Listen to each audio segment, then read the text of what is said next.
Hi, first I want to point out that my collection is far from complete.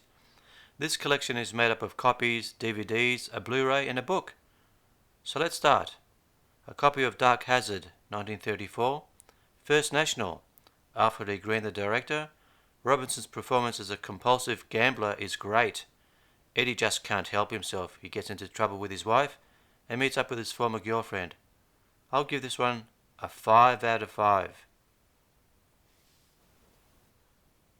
A Slight Case of Murder, 1938. Warner Brothers, Lloyd Bacon.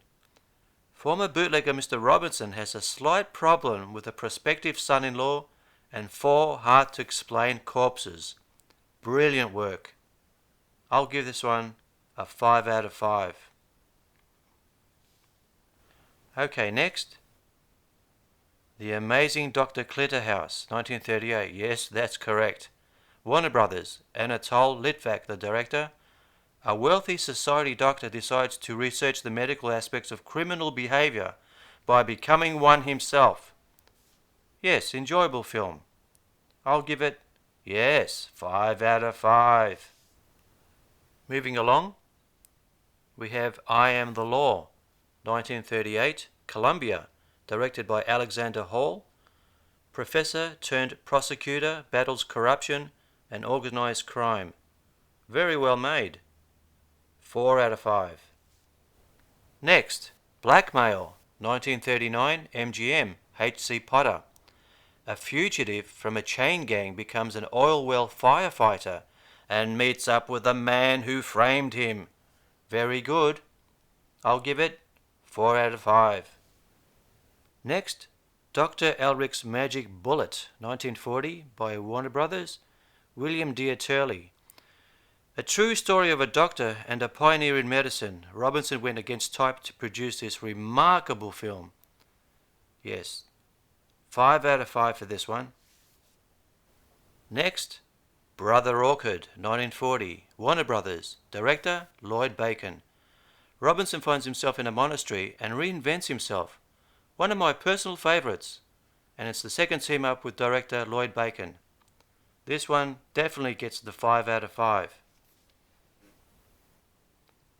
The Seawolf, 1941, Warner Brothers, Michael Curtiz. Eddie plays a sadistic, cruel, psychotic captain.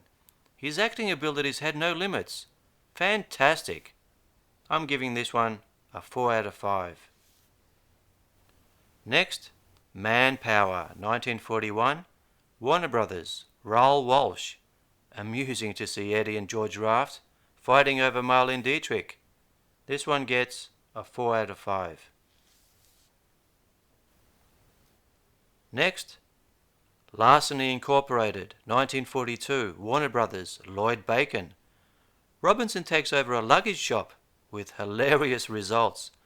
It's a nice way to end the Lloyd Bacon trilogy. This one gets 5 out of 5.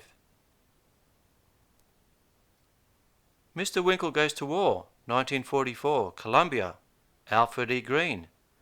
A mild-mannered bank clerk finds himself drafted in the South Pacific War. Yeah, 4 out of 5. Okay. Double Indemnity, 1944, Paramount, Billy Wilder. It's basically a Fred MacMurray movie, but what a powerhouse performance by Eddie in the hands of the great Mr. Wilder. This one gets 5 out of 5. Aha! The Woman in the Window, 1944, RKO, Fritz Lang. The first of 2 Fritz Lang classics. A seductive woman gets Mr. Robinson, an innocent professor, mixed up in murder. First-rate noir, 5 out of 5. Our Vines Have Tender Grapes, 1945, MGM. Directed by Roy Rowland. Eddie plays a mild Norwegian farmer. It's a departure from his usual roles. A charming film. I like it. 5 out of 5. And last, Scarlet Street, 1945, Universal, Fritz Lang. A great solid film noir movie again. One of my all-time favourites. When it was released on Blu-ray, I bought it without hesitation. Remarkable. This maker of wrong decisions are fighters when pushed to the edge. A dark, brooding, exceptional job by Edward G. Robinson. I congratulate him. 5 out of 5. Right, last I have his autobiography book, All My Yesterdays. Yeah, I think I've read it about twice. It was published in 1973. To paraphrase a quote on the back sleeve, actor, art lover, humanitarian, and now writer, was a nice touch by one of his many friends. Well, that's it for part 2. Goodbye!